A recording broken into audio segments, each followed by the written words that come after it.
Como atender os primeiros pacientes com dor de cabeça?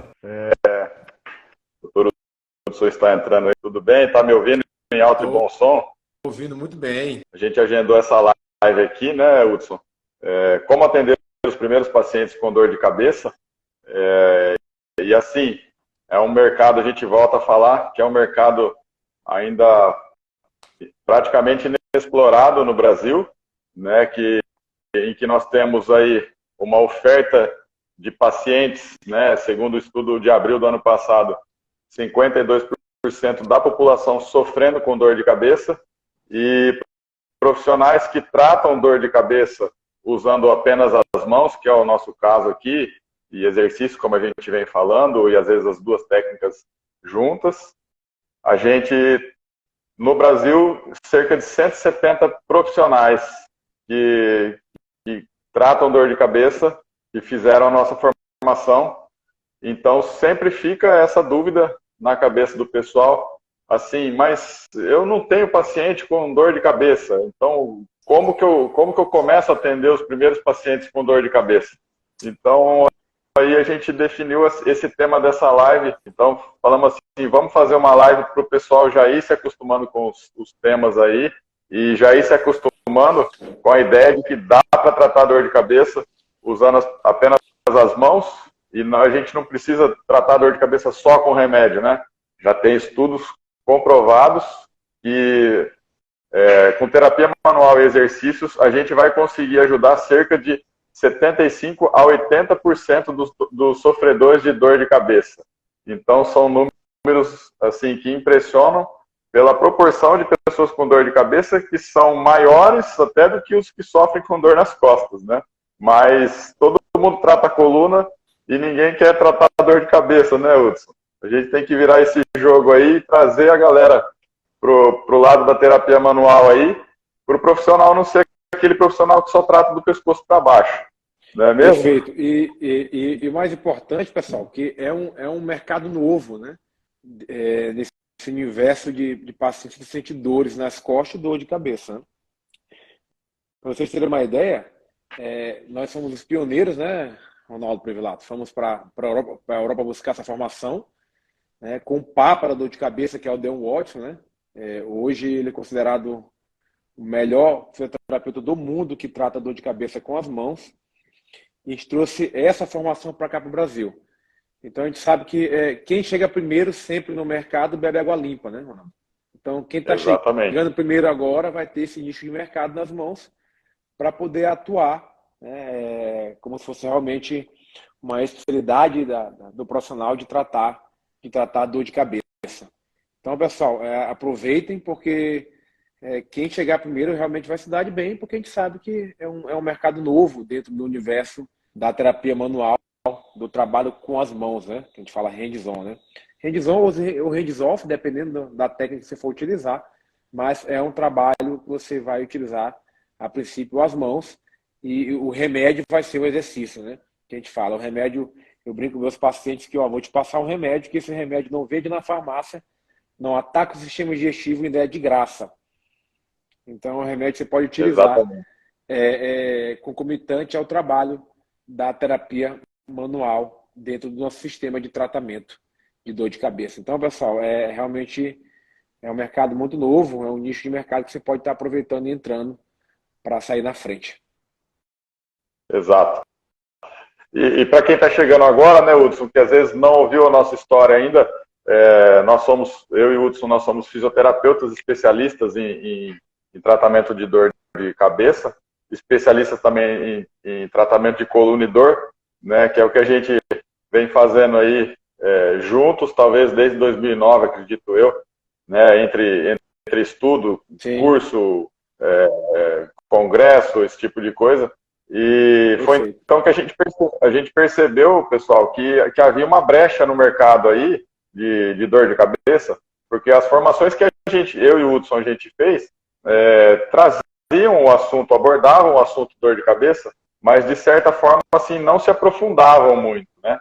E ficava sempre aquela coisa no ar, tá? Mas isso aqui eu trato de que jeito? Como é que eu trato uma enxaqueca? Como é que eu trato uma cefaleia tensional? será que eu tenho que eu só vou tratar cefaleia cervicogênica? Porque assim, pessoal, eu não sei se tem algum médico aqui assistindo a gente, mas se você for conversar com o médico, o neurologista ou um clínico geral, eles acreditam que a gente só consegue tratar a cefaleia cervicogênica, que é uma cefaleia considerada secundária segundo a classificação internacional. Ela tem origem no pescoço, né? E na cabeça deles a gente só consegue tratar esse tipo de dor. Era uma dúvida nossa também. Então eu e o Hudson, vou contar rapidinho aqui, eu e o Hudson, a gente sempre tinha essas conversas assim, e essas filosofias, e a minha esposa sofria muito com dor de cabeça. Então, cada técnica que eu aprendi, eu falava assim, agora eu vou conseguir ajudar, agora eu vou conseguir ajudar, agora eu vou conseguir ajudar. E faltava alguma coisa, né? Que hora que você entra com exercício? Que hora que você entra com as mãos? Até que a gente, como o Hudson disse, a gente descobriu esse cara, que é um australiano, né? Um senhor hoje, acredito que por volta de 70 anos de idade, 72, ele está quase parando aí, pelo que a gente tem notícias dele aí, que a gente mantém o contato, mesmo tendo feito o curso em 2019 com ele. Eu e o Hudson já fizemos alguns cursos com ele também, algumas lives com ele, assim, que ele dá um refino de técnica lá. Mas a gente acredita que ele deve estar parando, infelizmente, porque é uma enciclopédia de dor de cabeça. E eu e o Hudson tivemos essa sorte, né, Hudson, de falar assim, não, vamos fazer o curso com o cara lá e vamos buscar também a informação dele, né, ver o que tem de diferente aí no mundo. Foi então que a gente trouxe a formação e a gente juntou com aquilo que a gente sabia para montar, né, fazer os moldes do que a gente tem hoje, que a gente chama de método sinapse aí, né, que realmente para a gente fez a conexão, literalmente, de conhecimento que estava faltando. E aí, Hudson, eu queria que você comentasse com a galera como que foi o comecinho nosso aí, já com o esquema montado na cabeça, ó, essa dor de cabeça vai responder assim, essa dor de cabeça vai responder assado. Como que foi o trabalho de formiguinha? Porque às vezes o pessoal entra aqui e fala assim, pô, mas quando que eu vou atender pessoas com dor de cabeça, né? Como que eu começo a atender a pessoa com dor de cabeça? Como que eu avalio a pessoa com dor de cabeça? Então, são dúvidas que o pessoal, a gente acredita que tem, porque a gente tinha também, sim, né? Ainda temos algumas dúvidas que a gente não sabe tudo, mas conta para o pessoal, Hudson, como é que foi esse trabalho de formiguinha aí em São Luís do Maranhão? O interessante é que antigamente as pessoas chegavam com uma queixa secundária de dor de cabeça. Então as pessoas não falavam que tinha dor de cabeça de imediato. Elas diziam assim, olha, eu tenho dor na coluna e também tenho dor de cabeça. Né? Essa era a queixa das pessoas. Hoje, né, no consultório, depois desse trabalho de formiguinha que a gente fez, desde o início que a gente começou a tratar dor de cabeça, as pessoas já chegam dizendo assim, ó, a minha queixa principal é dor de cabeça. Eu vim aqui para tratar a dor de cabeça.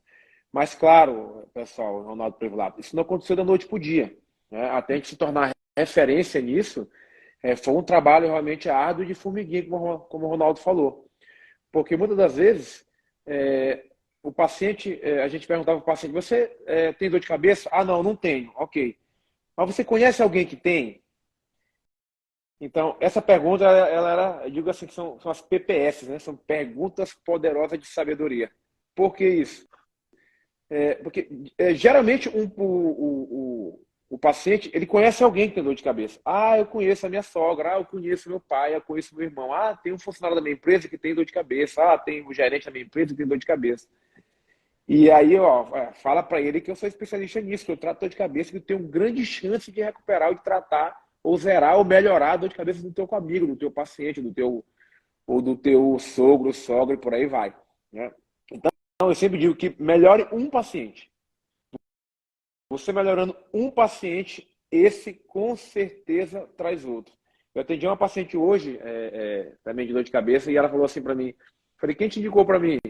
Ela, ó, tive 2, 3 indicações sua. Então, começa a chegar num ponto que um paciente indica para 2, 3 ao mesmo tempo, só do boca a boca. Mas nós, que eu e o Ronaldo, por exemplo, temos um Instagram ativo, um trabalho de marketing também muito grande, a gente sabe disso, que é importante, claro, gente. A gente sabe que o mercado digital hoje avançou muito, então, que vai ajudar muito, e aconselho também a vocês a trabalharem dessa forma também, como eu e o Ronaldo a gente trabalha, mostrando a importância do tratamento de dor de cabeça, os resultados que a gente tem com esse com essa ferramenta que a gente tem, com essa metodologia, se faz igual de necessário o trabalho do marketing também. Mas ainda é tão importante quanto, ou mais importante, na minha opinião, o boca a boca. Esse boca a boca se faz tipo formiguinha. Você vai entender que ao longo do tempo, você vai perguntando para o seu paciente, você tem dor de cabeça? Não, não tem, ok, mas quem tem na sua família? Você conhece, ele sempre vai conhecer alguém. E aí você fala ao paciente, avisa ele, mostra meu Instagram, ou então encaminha, compartilha algum post que eu fiz no Instagram para ele, para mostrar que realmente eu tenho dor de cabeça, que eu trato dor de cabeça, que eu sou especialista nisso. Então, esse trabalho de formiguinha se faz muito importante, e com o decorrer do tempo você vai ver que todo dia vai começar a aparecer paciente com dor de cabeça. Hoje na minha agenda, e na do Ronaldo também, a gente até comentou isso há pouco tempo, como a gente já realmente fundamentalizou isso na cabeça dos nossos pacientes, eles hoje aparecem com dor de cabeça para tratar somente ela. Então o paciente vem para mim, eu tenho dor de cabeça, eu quero tratar a minha dor de cabeça. Então, todo dia eu atendo 1, 2, às vezes até 3 pacientes com dor de cabeça. Então se você for ver isso no final da sua agenda, você vai realmente acrescentar muito, até na parte lógica financeira, que a gente sabe que é importante demais, mas também na parte de ajudar o seu paciente, ajudar o próximo a se livrar de um mal que realmente atinge boa parte da população mundial e que a gente tem bons resultados somente com as mãos, com o tratamento, com essa ferramenta manual e sem uso nenhum de medicamento, né, Ronaldo? Sim. É o que a gente bate sempre na tecla, né, Hudson? A gente acaba sendo bem remunerado por ser escasso no mercado. Esse tipo de profissional, então vocês que estão aqui na live assistindo, profissional que trata de dor de cabeça, e isso vai perdurar por um bom tempo. Quem conseguir surfar essa onda que a gente fala, vai conseguir ser muito bem remunerado por isso, justamente pela escassez de mercado, tá? Em países assim, europeus, Nova Zelândia, Austrália, Estados Unidos, Canadá, isso já é uma realidade. E o Brasil, a tendência é seguir esse modelo, né? Tanto é que a gente viu lá fora como é que funciona, né, Hudson? A gente sabe, né, vários países europeus que... O Dan Watts, né, que é o papa da dor de cabeça no mundo, ele hoje, pessoal, se você for com uma dor no cotovelo, na coluna lombar, na torácica ou no joelho, ele não trata. Por que ele não trata? Porque ele só trata pacientes com dor de cabeça. Então, Exato. Claro que eu ainda não posso ter esse privilégio, mas eu acredito que no futuro bem próximo, sim. As pessoas vão procurar para tratar apenas dor de cabeça. Eu vou lotar minha agenda, encher minha agenda só com pacientes com dor de cabeça. Assim como é hoje esse Dan Watson, que é considerado papa no tratamento de dor de cabeça manual no mundo, né? Então o cara vive só de tratar pacientes com dor de cabeça. Então, no mínimo, se ele não for o melhor, né? Eu não sei quem é o melhor. Há 30 anos, exatamente, bem lembrado. Há 30 anos esse cara trata só pacientes com dor de cabeça, gente. Então, não é à toa que ele hoje é considerado o melhor do mundo na área, né, no assunto. Então, eu acredito que no futuro bem próximo, nós vamos ter aqui no Brasil também profissionais, terapeutas, que só tratam, ou massoterapeutas, ou terapeutas manuais, ou osteopatas, quiropraxistas, pessoas que trabalham com as mãos, que vão começar a trabalhar só com pacientes que têm como sintoma dor de cabeça. Vão te procurar só por isso. Hoje já tem uma demanda boa, grande, de pacientes que me procuram com dor de cabeça. E acredito que no futuro bem próximo, eu e o Ronaldo vamos estar trabalhando só com pacientes que vêm com dor de cabeça. Porque a ferramenta é muito potente, a ferramenta funciona. E quando ela encaixa certinho no parafuso do paciente de vocês vão ver que realmente o resultado é fantástico, gente. É o efeito UOL que a gente fala. Isso. E aí, pessoal, só para vocês terem uma ideia como que é a gratidão, né, o Hudson estava comentando do boca a boca, né? Como que é a gratidão do paciente que sofre com dor de cabeça. Tem um estudo que fala que a pessoa que sofre com dor de cabeça, até ela chegar, né, lógico que é um estudo de outro país, mas até ela chegar no profissional que atua com as mãos na dor de cabeça, que é o nosso caso, ela fica pulando de galho em galho durante 15 anos. Então você imagina que você pega no seu consultório uma pessoa que faz 15 anos que sofre com dor de cabeça, e aí muitas vezes na primeira, na segunda sessão, a pessoa já começa a sentir melhora, porque, né, logicamente, você está alterando a mecânica da cervical alta dele ali. e o cara fala assim, nossa, com esse negócio simples e faz 15 anos que eu estou sentindo dor, será que isso é real? Será que isso é verdade, né? Cara, ele vai falar, ele vai contar para outra pessoa, não tem como. E aí foi o que o Hudson comentou. A chance dele falar, né, que, quando você pergunta, você tem dor de cabeça? Eu não tenho. Você conhece alguém que tem? A chance dele falar que sim é muito grande. Se ele já não falar na primeira que ele tem, né, porque 52%, segundo o estudo, tiveram um episódio ano passado de crise de dor de cabeça. Então é praticamente um cara ou coroa, né? Você jogar a moeda para cima, um vai falar que tem, outro vai falar que não tem. Pessoal, facilmente na própria família você encontra casas. Facilmente na própria família você encontra casas. Que você vai tratar esse paciente logo de cara e para mostrar que você tem resultado com o seu tratamento, né? Então, e esse próprio familiar, muitas das vezes, já fala. Ele tem alguém no trabalho também dele que ele tem dor de cabeça, ele tem um parente um pouco mais distante dele que tem dor de cabeça, e ele vai te indicar. Então, pacientes hoje em dia com dor de cabeça, podem ter certeza, não vão faltar. Né? Como não falta para mim, não falta para o Ronaldo. A Nil já colocou, tem. Então, a chance de encontrar paciente com dor de cabeça é muito grande. O pessoal que atende aí, pessoal que trabalha com as mãos aí, já perguntou para o seu paciente se tem dor de cabeça? Qual foi a resposta? Já perguntou para o paciente se tem, tá lá na maca. Tem dor de cabeça? Né? Ou na avaliação. A chance é muito grande. Tá? O Hudson, e aí a gente estava falando também da questão da divulgação, né? Que é muito importante, né? Hoje de rede social, esse tipo de coisa. E como que é o ditado, Hudson? Quem não se vende... fica na prateleira, né? À espera de ser comprado, pessoal. Então, e aí quando você fica à espera de ser comprado, é comprado mais barato, né? Ou então às vezes nem é comprado, né? É importante se vender, gente. Hoje é muito importante. Tem gente que tem, desculpa a redundância, gente, mas se você pega o celular, gente, faz uma postagem apresentando sua ferramenta que você tem para tratar dor de cabeça, alguém vai comentar ou alguém vai curtir a sua foto, e geralmente esse alguém conhece alguém que tem dor de cabeça e já começa boca a boca, começa a indicar. Então é importante de você fazer os posts, fazer sua divulgação nas redes sociais, realmente faz uma diferença imensa, né? Não só esperar pelo boca a boca. Boca a boca acontece, claro que acontece. Talvez numa velocidade menor que nas redes sociais, por exemplo. Hoje, eu tenho uma gama de pacientes que me procuram quando eu faço algumas postagens, né, que comentam e falam, eu tenho esse problema, eu tenho essa dor de cabeça, eu sinto isso, sinto aquilo. E eu interajo com o paciente no direct e rapidamente peço o contato, minha secretária já entra em contato e já agenda uma sessão, uma consulta para esse paciente. Gente, não tem que ter vergonha de se vender, pessoal. Né? Se tiver vergonha de se vender, vai ficar esperando ser comprado. Aí é pior a situação. Né? O profissional tem que pensar como empresário, né? Ele está ali para divulgar o trabalho dele, né?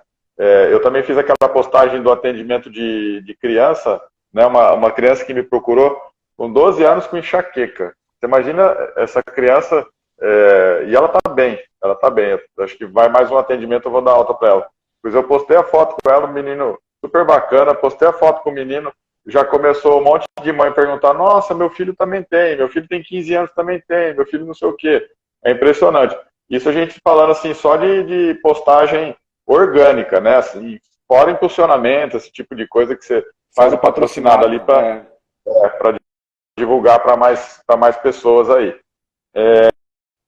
O Hudson, e aí, hoje, por exemplo, a gente falar assim, cefaleia, vamos aprofundar um pouquinho no assunto aqui, falando de cefaleia tensional, falando de enxaqueca, falando de cefaleia cervicogênica, cefaleia em salvas, tem 300 tipos, inclusive a gente acabou de soltar um vídeo lá no YouTube nosso, lá sobre os 300 tipos de cefaleia, seria legal que depois, se vocês tivessem, quem está aqui na live tiver um tempo de assistir lá no YouTube, ficou um vídeo muito bacana aí.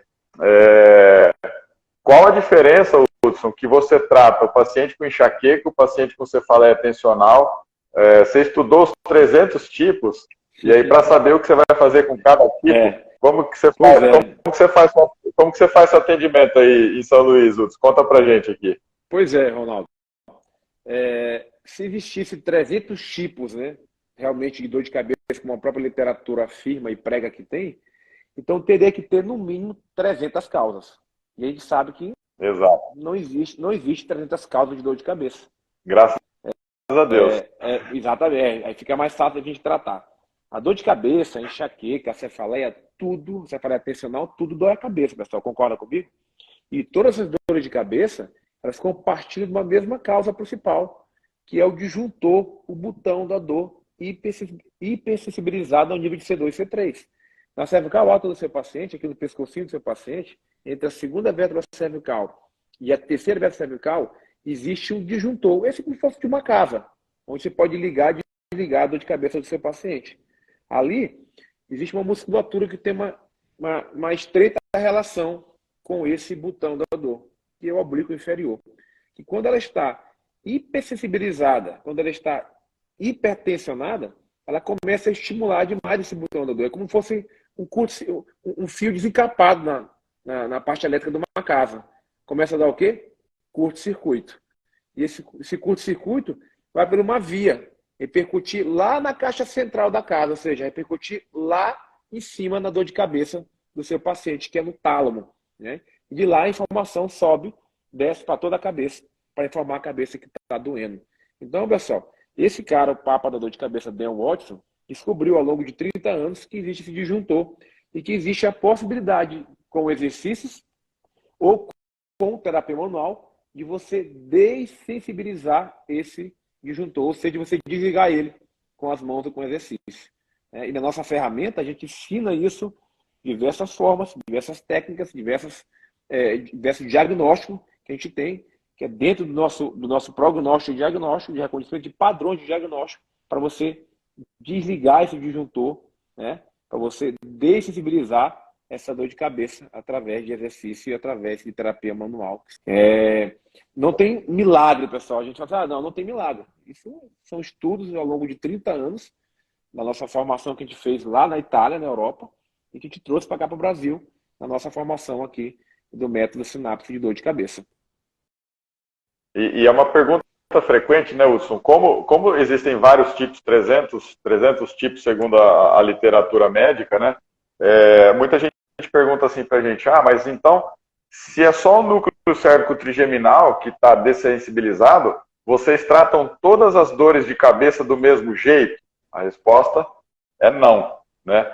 Na verdade, a gente avalia todas do mesmo jeito, mas de acordo com a resposta da avaliação, o tratamento é diferente para cada tipo de dor. É como você pensar em tratar uma hérnia, por exemplo. Quantos tipos diferentes de hérnia que existem? O jeito da gente avaliar a hérnia é o mesmo. É igual você avaliar a dor de cabeça.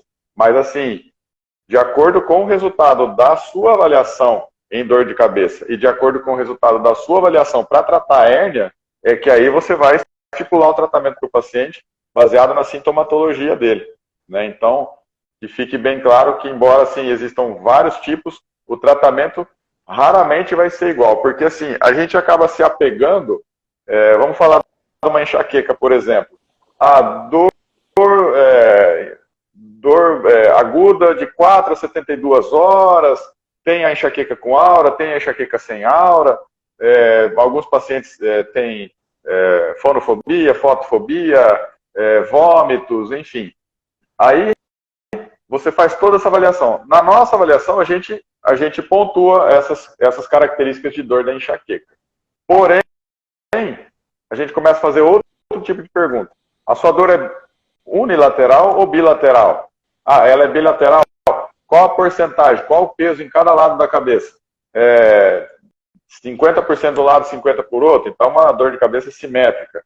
É um jeito de tratar. Ela é 70% de um lado e 30% do outro. É outro jeito de tratar.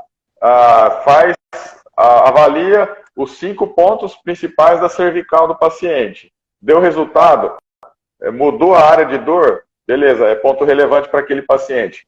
Ah, não achamos, vamos lá para C3. Mobiliza C3.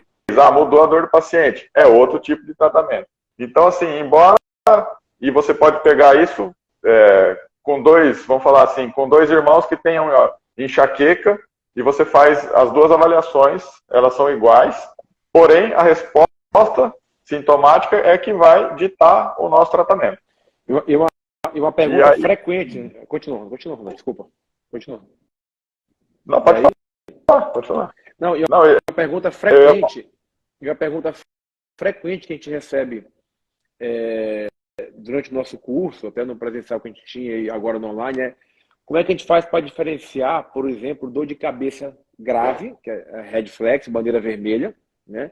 E uma dor de cabeça que a gente pode tratar, né? E eu digo que existe um pulo do gato, assim, existe uma informação que eu digo que vale $1 milhão, que eu brinco, né? E quando o paciente chega na sua frente, chega no seu consultório, na sua mesa, e ele fala para você que a dor de cabeça dele alterna, ou seja, essa dor de cabeça ela muda de lado, ou no mesmo episódio, em qualquer outro episódio, durante as crises de enxaqueca, de dor de cabeça, de cefaleia, esse paciente obrigatoriamente tem uma dor de cabeça que pode ser tratada por nós, ou seja, é um evento de origem musculoesquelética. Eu já sei de cara, só pelo fato de ser uma dor de cabeça alternada, que muda de lado, já sei de cara que a minha ferramenta vai encaixar nesse parafuso do paciente. E esse paciente é um prego para o meu martelo, né? Eu vou conseguir ajustar bem ali com a minha ferramenta e vou ter bom resultado. Então, e de cara, a gente já descarta qualquer tipo de patologia grave. Só pelo fato de a dor de cabeça desse paciente alternar, mudar de lado. Então, descarta qualquer tipo de red flag, que são as bandeiras vermelhas, né? Que a gente tem que indicar. Nós não tratamos bandeira vermelha. Quem trata bandeira vermelha, no caso, é o médico, né? Aí é o neurologista que vai tratar esse tipo de bandeira vermelha. Então, essa dica, anota, pessoal, é muito importante. Dor de cabeça alternada, dor de cabeça que muda de lado, ou no mesmo episódio, qualquer outro episódio durante crise de dor de cabeça, obrigatoriamente é um evento de origem musculoesquelético. Ou seja, a ferramenta provavelmente vai encaixar nesse parafuso, né, desse paciente e provavelmente vamos ter bom resultado, ou a curto ou a longo prazo com esse paciente. Aí uma pergunta importante, eu já vou pegar um gancho aqui, ó. Quem sente enxaqueca pode praticar futebol? E eu já vou mandar outra para você, Hudson. Por que a pessoa, quando tem muita dor de cabeça, ela acaba vomitando? Boa pergunta, muito boa pergunta. Essa é a pergunta que eu recebo bastante em pacientes que vêm aqui em crise, né? E eu sempre digo que o vômito é o auge da crise, né? A pessoa, depois que ela chega a vomitar, ela não tem mais para onde piorar. Ela chegou no auge da crise, aí ela vai e vomita. Aí o que ela fala para o paciente? Eu só melhoro depois que eu vomito. Não é que ela melhorou depois que vomitou, é porque ela não tem mais para onde piorar e chegou no auge da crise. E na subida do tronco encefálico, existe uma anastomose do nervo trigêmeo, que é o nervo principal, o nervo responsável pela dor de cabeça do seu paciente, a nossa dor de cabeça. E o nervo vago. O nervo vago, para quem não sabe, é o 10º par de nervo craniano. E ele é responsável pela inervação parasimpática de todo o sistema digestivo, praticamente. Quase todo. Né? Só não a porção final do intestino, que já vai para o plexo sacral. Então, o nervo vago, que é o 10º par de nervo craniano, ele tem uma anastomose, ele tem um encontro ali no tronco encefálico com o nervo trigêmeo. Né? E essa repercussão desses dois nervos pode ser a causa principal dos enjoos, náuseas e vômitos durante as crises de enxaqueca e dor de cabeça. Né? Pela inervação, pelo sistema nervoso parasimpático, que é o vago, juntamente com o trigêmeo, que se encontram ali na subida do tronco encefálico. Isso pode explicar porque muitos pacientes, durante a crise de enxaqueca e de dor de cabeça, têm associado sintomas de náuseas e enjoos, né? E chegam rapidamente a vomitar. Aí a questão do futebol, foi perguntado aí, não tem uma regra. O que a gente fala? Joga futebol e vê como é que você se sente. Porque tem gente que durante a atividade física tem vasodilatação das artérias do cérebro, joga mais sangue no cérebro e se sente bem. Tem gente que tem vasodilatação e não se sente tão bem, sente mais dor de cabeça por conta da vasodilatação. Tem que testar. É quase tentativa e erro. Testa, fala, ó, joga uns 20 minutinhos e vê como é que você se sente, né?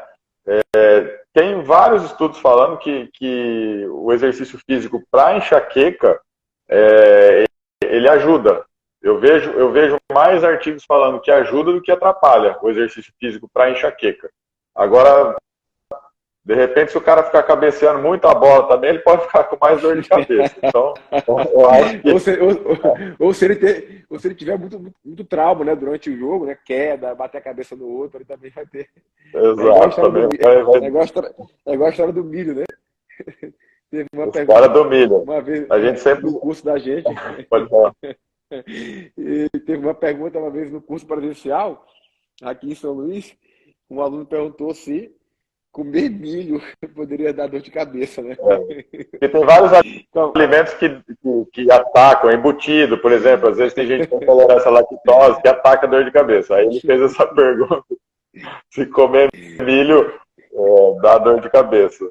Aí a resposta foi, depende da posição que ele está comendo a espiga ali, né? Se ele ficar assim, abaixado assim, muita função cervical pode desencadear a dor de cabeça. Se ele passar muito tempo com a cabeça baixa prolongada, pode que o peso da cabeça repercutir em uma sobrecarga mecânica ao nível de C2 e C3, de estimular o núcleo cérebro-trigeminal e gerar, pela via espinotalâmica, dor de cabeça no paciente. Aí sim, por esse motivo, né, Ronaldo? Pode ser que aconteça, né? Eu desconheço outro. Muito bem. A Nil, ela perguntou, a Nil é minha conterrânea aqui.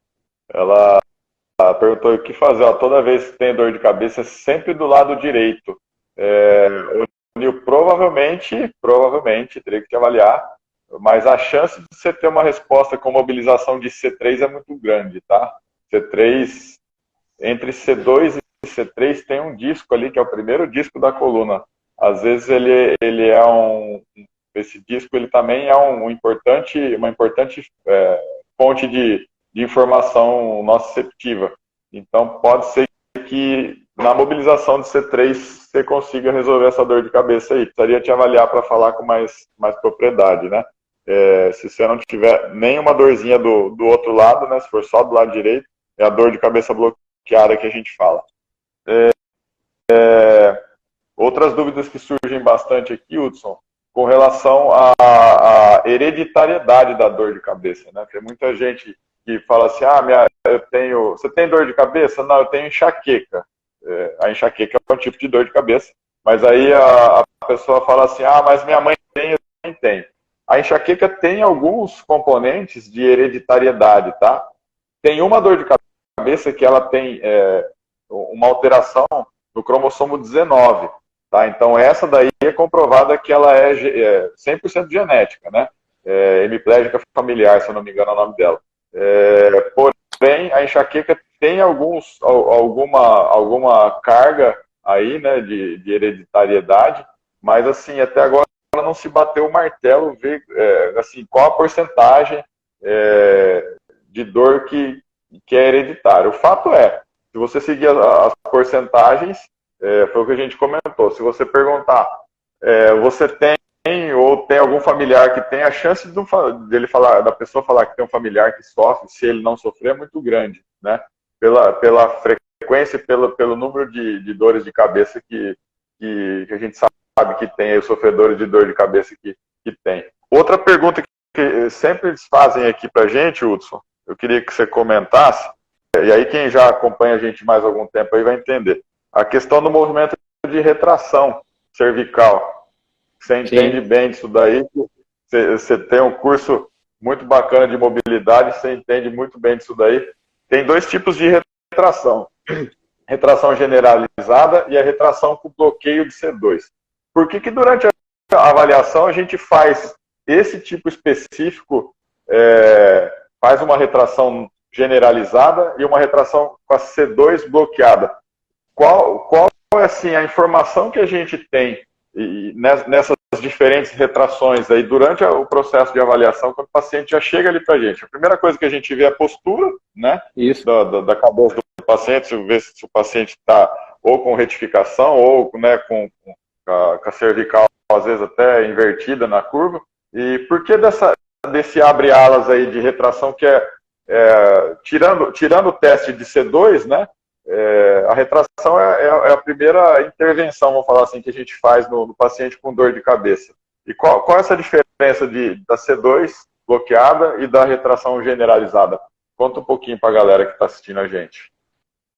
O primeiro passo da nossa avaliação, eu sempre falo que quando eu olho o paciente na minha recepção, eu já estou avaliando ele. Principalmente com relação à cabeça em cima do pescoço ou pendurada nele. Você vê que hoje em dia eu tenho uma televisão na minha recepção, porém quase ninguém assiste. Está todo mundo como? De cabeça baixa pendurada no pescoço, né? E aí a gente já vê essa postura do paciente logo sentado na recepção. E quando ele me relata que tem dor de cabeça, o primeiro passo que eu faço logo na minha avaliação é tentar corrigir a cabeça dele no pescoço. E eu explico por que a cabeça tem que estar em cima do pescoço e não pendurada nele, né? A cabeça pesa em média de 3 a 5 quilos, e quando essa cabeça vai pela ação da gravidade, ela rapidamente chega a 45 graus, a 60 graus, ela vai para 27 até 30 quilos, dependendo do peso de cada cabeça, né? Então, o primeiro passo é fazer a retração generalizada, né?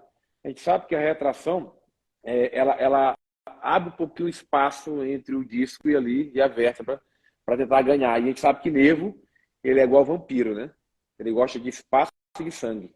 E a retração te dá isso, né? A retração, você ganha um pouquinho de espaço, folga realmente um pouquinho o disco, consequentemente a raiz nervosa. Então, o primeiro passo é sempre tratar com a retração generalizada. Se você fez a retração generalizada e não teve resultado, você tem uma segunda ferramenta logo de cara, que é a retração com bloqueio em C2. Então, o que a gente faz? Fez a retração, com o paciente, ensina ele a fazer a retração, isso é muito importante, que existem muitos erros durante a retração cervical. O pessoal faz para cima, faz para baixo, né, e não faz corretamente. Eu sempre coloco assim como se fosse 2 trilhos aqui na altura da orelha do paciente e falo assim, ó, traga a sua cabeça para trás como se fosse deslizar a sua cabeça por cima de 2 trilhos, com o olhar reto, tá? E geralmente eu tenho um espelho na minha sala, eu faço de frente para o espelho para poder aprender o movimento, né, corretamente.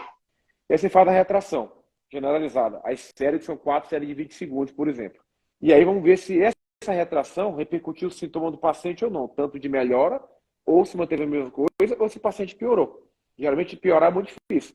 Mas se o paciente não teve uma melhora desse quadro, você pode evoluir, principalmente para a retração bloqueada em C2, né? Para você verificar a resposta sintomática daquele exercício que você está fazendo com o seu paciente.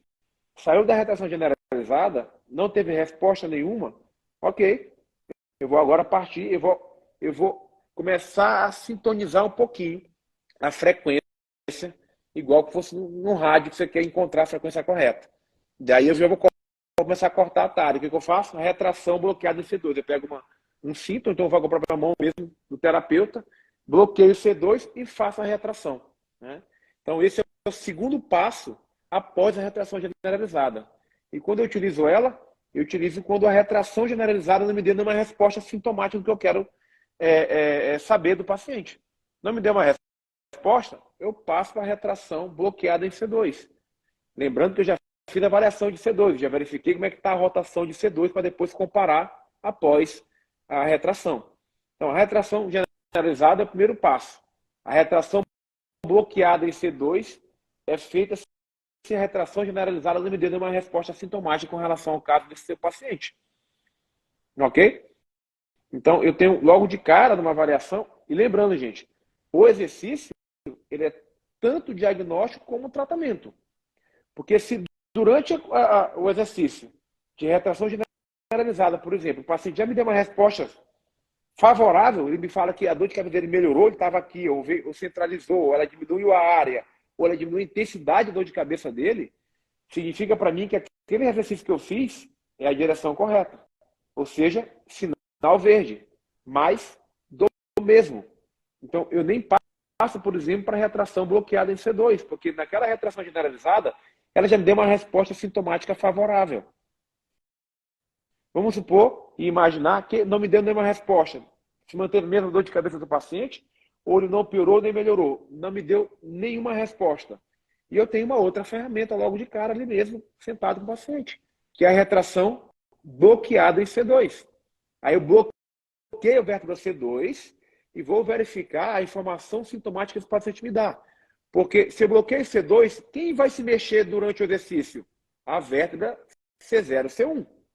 Se C2 está bloqueada, eu tenho uma informação que eu vou receber de quem? Do nível acima. Então, se eu bloqueio C2 e se mexer o C0 e C1 com relação ao exercício, eu tenho uma resposta sintomática ali está o problema do paciente. Então, eu já testei. É igual funilar, né? É igual funilar. Você está afunilando, né? Exatamente. Você enxerga primeiro. Lembra, pessoal, isso é um reconhecimento de padrões de diagnóstico. Eu estou testando, avaliando, diagnosticando e tratando. Porque a resposta sintomática que o paciente vai me dar, isso durante o nosso método, durante o nosso curso, a gente explica isso detalhadamente. Né? Em uma sessão, em uma aula só para isso. Porque a resposta sintomática do exercício te dá um diagnóstico, te dá um prognóstico, te dá um tratamento. Então você tem durante o exercício uma resposta de prognóstico, uma resposta de diagnóstico, uma resposta de tratamento. Da direção que você pode seguir, né? Do sinal que é verde, se melhorou, sinal verde, vou embora, eu digo mais do mesmo. O paciente vai para casa com esse exercício e fazendo cada vez mais, né? Porque eu já tive durante ali a avaliação uma resposta sintomática favorável do que eu queria realmente com o meu paciente. Muito bem. É como se você fosse afunilando, né, Hudson? A gente vai afunilando, na verdade. Você começa vendo a cervical como um todo e vai testando isso, do macro para o micro, né? Cada vez segmentos menores para saber exatamente qual é o segmento que está repercutindo e que está causando a dor de cabeça para aquele paciente. É daí que a gente fala, embora tenha 300 tipos, será que existem 300 causas? Então a gente começa sempre investigando do mais para o menos, até afunilar e saber o exato nível, né? Ou os exatos níveis, que às vezes, né, tem pacientes que têm 2 níveis, às vezes até 3, de aferência de dor ali, e aí você tem que ir dessensibilizando todos esses pontos aí para que o paciente fique livre de dor de cabeça. Certo? Perfeito. Mais alguma questão, Hudson? Você tem para... Não, isso mesmo. Vamos abrir o pessoal que quer fazer alguma pergunta. Se tiver alguém com uma dúvida, queira perguntar, fique à vontade, pessoal. Então, essa live aqui, a gente começou a receber muita pergunta, muita procura, mas assim, como que eu começo a atender os primeiros pacientes? Então, a gente falou assim, dá para falar um pouco, tanto na questão técnica do atendimento do paciente, né, ali a famosa mão na massa, que a gente tentou passar um pouco para vocês aqui, quanto também na questão que acho que atrai muita gente, que é a questão do faz-me rir, né? Que é um cenário praticamente inexplorado, a gente falou lá no começo da live, e que aí quem chega primeiro bebe água limpa, né? Então esse trabalho de formiguinha a gente fez aqui no consultório para começar a atender os primeiros pacientes, e agora a gente está tentando passar isso para o máximo número de pessoas, né, possíveis, de profissionais que trabalham com as mãos, para trazer esses profissionais para o nosso time aqui também, para a gente montar essa corrente do bem aí de profissionais que atendem dor de cabeça e são bem remunerados por isso, por serem profissionais escassos no mercado. Então, aí tem uma pergunta da Michelle. Como posso ajudar? A Michelle já tem o nosso curso, já? Massa A Nil já. Já, né? A Nil é Nil Micheletti. Nil Micheletti, já.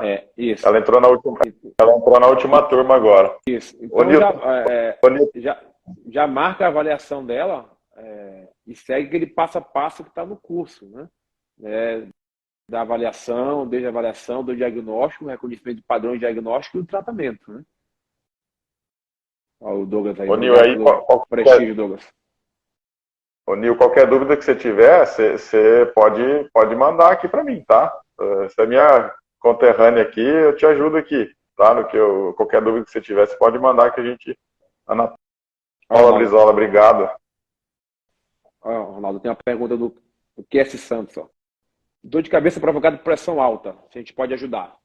Então, tem estudos falando que, assim, na verdade, não é a pressão alta que faz da dor de cabeça, né? A dor de cabeça é que faz a pressão subir.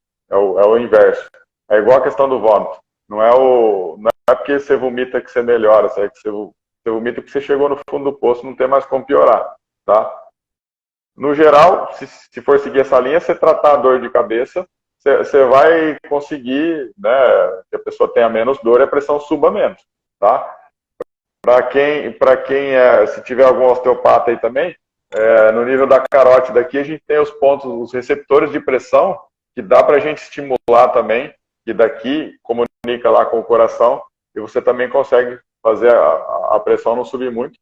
Lógico que, se a pessoa tiver outras questões fisiológicas do corpo aí desreguladas, você pode ficar o dia inteiro lá massageando aqui, que você não vai conseguir sucesso. Por exemplo, um coração que não está bem treinado, por exemplo, a tendência é ter uma pressão alta. Então, tem a fisiologia básica da pessoa também. Tá? Mas tem estudos falando que, na verdade, não é a pressão alta que faz a dor de cabeça. A dor de cabeça é que faz a pressão subir. Seria o inverso, tá? E é importante, lógico, fique bem claro que a pressão em si, a pressão alta em si, quem trata, lógico, é o cardiologista e tem que ser acompanhado, né? Sim, exato. O Biel está falando aí, explica por que pacientes falam que chocolate desencadeia dor de cabeça. Boa pergunta, né? Na fase de pródromo, né? É uma fase antes da dor de cabeça, Biel, o paciente tem predisposição por comer carboidrato. Não é isso, Ronaldo? Na fase inicial. Exatamente. Então quando uma hora ou 2 horas antes de você ter, por exemplo, uma crise de dor de cabeça, o paciente já iria ter a dor de cabeça. Ele vai e come o chocolate, por exemplo. O chocolate está muito acessível hoje em dia. Você tem em casa, tem na gaveta, tem embaixo no comércio, tem em qualquer lugar no supermercado. Você compra, guarda, come a qualquer momento. E aí ele já iria ter a dor de cabeça. Como ele comeu, por exemplo, o chocolate 2, 3 horas antes, e aí ele sente a dor de cabeça, ele vai atribuir o quê? É só eu comer chocolate com dor de cabeça. Porque nessa fase de pródromo, ele tem predisposição a comer carboidrato. O corpo pede. O corpo pede, né? E aí se encontra muito fácil isso, por exemplo, o açúcar no chocolate, né? E aí ele vai, coincidentemente, ele já iria ter dor de cabeça de qualquer jeito. Ele foi comer o chocolate. Comeu o chocolate, depois de 2, 3 horas vem a fase de dor de cabeça. E aí que ele vai associar. Caramba, é só eu comer chocolate que eu tenho dor de cabeça. Mas ele já iria ter dor de cabeça de qualquer jeito, né? Porque ele comeu horas antes. Ele teve essa fase inicial que dá predisposição a comer, por exemplo, carboidrato. Você encontra facilmente no chocolate, por exemplo. E aí coincide você ter dor de cabeça e associar a comer o chocolate, né, a crise de dor de cabeça. Mas, a não ser que você seja extremamente predisposto, né, que a gente sabe que em alguns casos pode até existir. Mas, na maioria das vezes, é muito mais mito do que verdade, viu, Biel? Exato. A não ser que você seja muito intolerante a alguma substância do chocolate ou a própria cafeína do chocolate, que alguns chocolates têm um pouco de cafeína também. Aí é uma particularidade individual aí. Luciane. Toma café, Ronaldo. Toma café, Ronaldo, sinto dor de cabeça. Então, aí o café é assim, ó.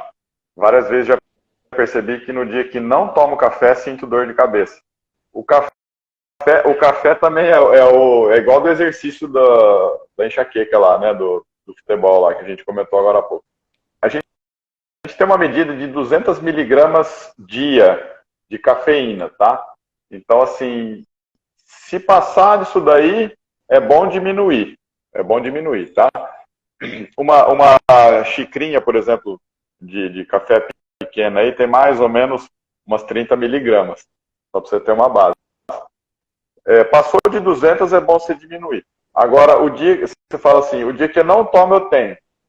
A falta de café, dependendo do organismo, também causa dependência, né? Então, se você também não tomar, tirar de uma vez, e tiver um certo costume, também dá dor de cabeça, entendeu? Então, é uma faca de dois gumes. Se correr, o bicho pega, se ficar, o bicho come.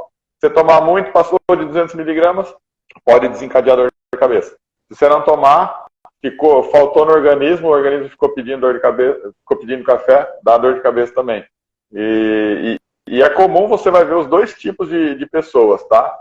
Quem tem dor de cabeça quando toma café, quem melhora a dor de cabeça tomando café, não sei se vocês sabem, mas tem vários analgésicos que tem um pouquinho de cafeína também.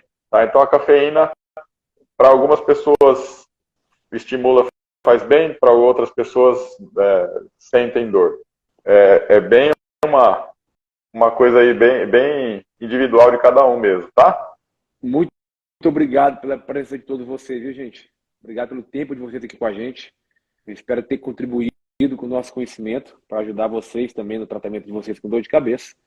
E a gente aguarda vocês também nas próximas lives. Então, quem está querendo sair na frente e não precisar correr atrás depois, é uma ótima hora de entrar no mercado, tá? O mercado está aquecido e está pedindo por profissionais que trabalhem tirando a dor de cabeça das pessoas aí, tá? E o profissional que sair na frente vai ser um profissional escasso, a gente sempre fala bem remunerado por isso, tá? Pessoal, tira um print da gente, marque a gente no Instagram. No Instagram. E aí, acho que sigam a gente aí no perfil do Método Sinapse aqui, que é esse que vocês estão assistindo a gente, junto com o do Hudson. Tem o meu canal também no Instagram, o perfil no Instagram, que é o @RonaldoPrevilato, com 2 T's de tatu. Lá no YouTube a gente está postando bastante material bacana, viu, gente? Então, o Método Sinapse lá no YouTube e também no Telegram. Beleza, pessoal? Espero que vocês tenham gostado. Um abraço e fique com a gente que tem novidade por aí chegando.